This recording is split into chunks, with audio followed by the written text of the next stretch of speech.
Hello everyone, let's solve today's daily challenge, that is maximum odd binary number. So in this question we're simply given a binary string s that contains at least 1. And what you have to do is, see, you are given a binary number, right, in a format of a string, and inside of that binary, as you know, it contains 1 and zeros, right? So you're only going to have 1 and zeros.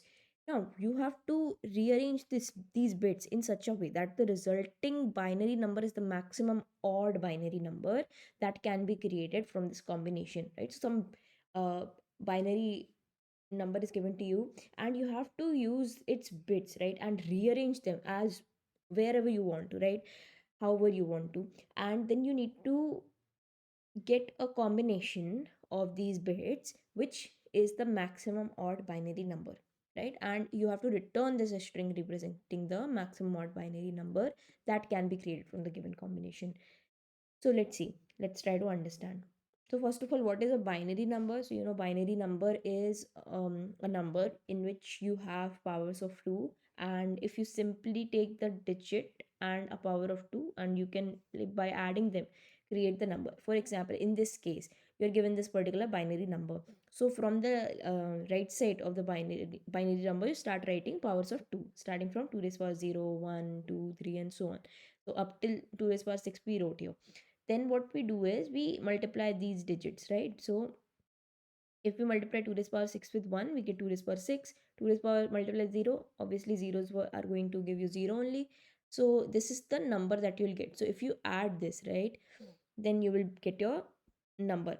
So that will be your decimal number, right, in normal format, the numbers that we use. And this is your binary number, right? I hope you know binary number already, but yeah, for anyone who doesn't, so this is the definition of binary number. Now what we have to do is we have to rearrange these bits, right? We have to rearrange these bits in order to get what? Maximum odd binary number. Okay, so first things first, you need to understand is, to get an odd number, right, you must always have a 1 at this particular place.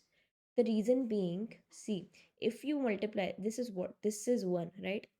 All other powers of 2 are multiples of 2, aren't they? So if they're multiples of 2, how are you even, like, going to get a number which is odd if you don't have a 1 here, correct? So one of the ones from this particular string has to be reserved and put onto the last bit or the last digit of this string or number, correct? So because this is 1, right, only then you can make it odd. If you want an odd number, odd numbers always have 1 at the last, right? Now this was the first thing. The second thing being, because it is the maximum odd binary number that you want to get, right? So you can already see, if you want to maximize a number, let's say I want to maximize this number, what should I do?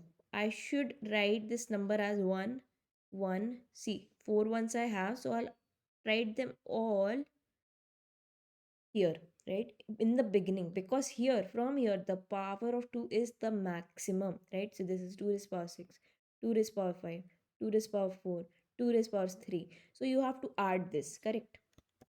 And that you can see from here also. If I try to calculate, what this will give me is, it's 64, right? It's 64, 16, 4 and 2, correct? So it's going to give me 86, okay? And if we try to write for this, right, it's 64 plus 32 plus 16 plus 8, so it's going to give me 120. So you can clearly see the difference, right? So the second thing is that, see, 1 1 you have used here, and the rest of the ones, if you simply put here, right, 3 there are. So this will be definitely the maximum odd binary number. So odd is made by placing 1 1 here, and the remaining ones, if you place in the starting, you have to do this, right? Only then you'll obtain the maximum odd binary number. Now, we have understood what we have to do. Now, how to do it, right? So, one way to do it is to simply sort the string that you have. So, if I sort it, I'll get something like this. Correct. Now, I have to take out the last one. If you go from right to left. The reason being, it is of the least value, right? See, if I, let's say if I swap this, right, with the last digit. See, in the last digit I want a 1, right? But here I don't have. So I have to make a swap. But of which one I have to make a swap, I have to figure out, right? So if I have, let's say this one, I swapped. So I would have gotten 0, 1, 1, 1 and 0, 0, 1.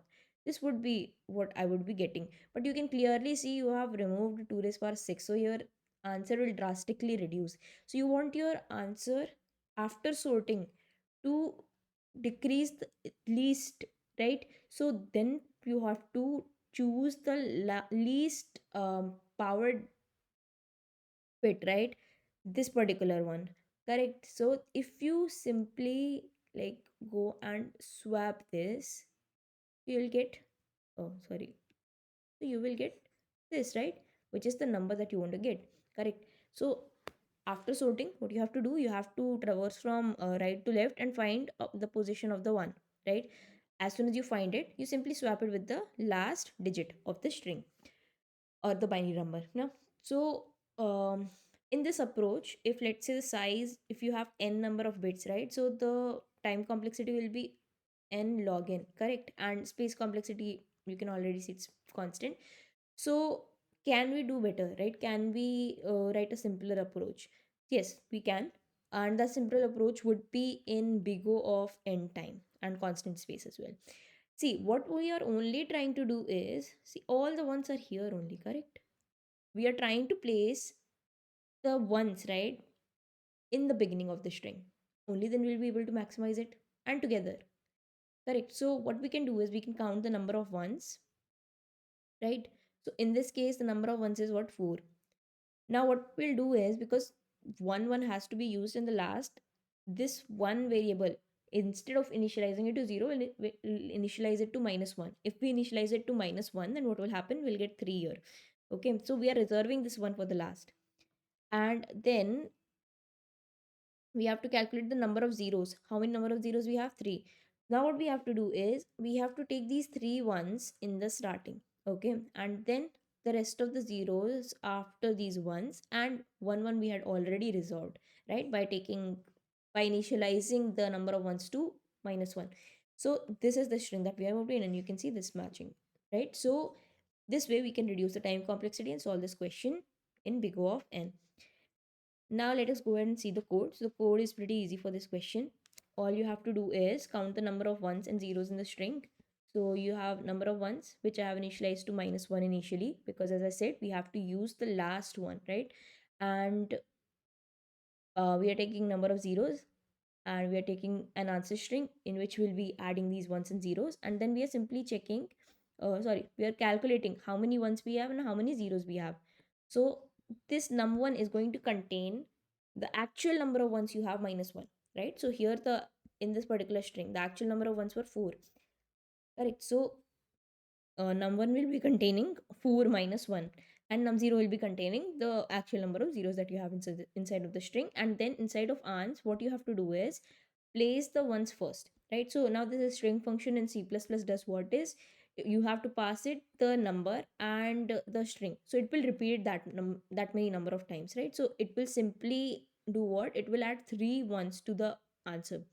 Then you are adding zeros, so similar thing you are doing, so you will add the number of zeros. So for this particular test case, you are adding 3 zeros, right? So 3 ones plus 3 zeros, and in the last, as we said, we had reserved the but 1 right? So we add it and simply return the answer. So this is basically how you have to solve this question.